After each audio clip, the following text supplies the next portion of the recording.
Hello everyone, welcome back to my YouTube channel. ഇന്നത്തെ recipe mutton പോട്ടി റോസ്റ്റാണ്.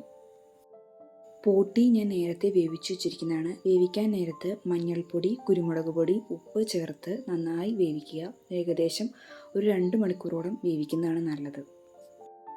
Pan നന്നായി ചൂടായതിനു ശേഷം ആവശ്യത്തിന് വെളിച്ചെണ്ണ ഒഴിക്കുക.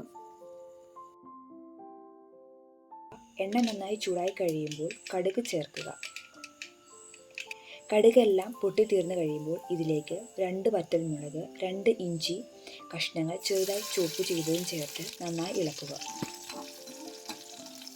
പിന്നീട് ഇതിലേക്ക് നീല സവാളയും ചുവന്നുള്ളിയും വെളുത്തുള്ളിയും ചേർത്ത് നന്നായി ഇളക്കുക. ഇനി ഞാൻ ഉപ്പ് ആഡ് ചെയ്യുന്നില്ല, പോട്ടിൽ ഓൾറെഡി ഉപ്പ് ആഡ് ചെയ്തുകൊണ്ട്. സവാള ഗോൾഡ് ബ്രൗൺ കളർ ആവുന്നത് വരെ മീഡിയം ഫ്ലെയിമിലിട്ട് ഇളക്കി വഴറ്റിയെടുക്കുക.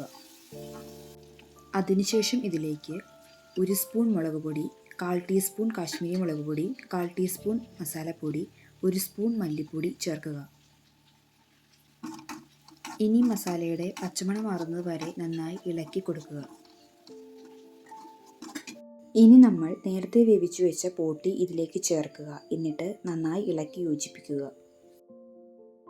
മട്ടൻ പോട്ടി റോസ്റ്റ് ഈ രീതിയിൽ ചെയ്തു നോക്കുക. Catch you in the next video.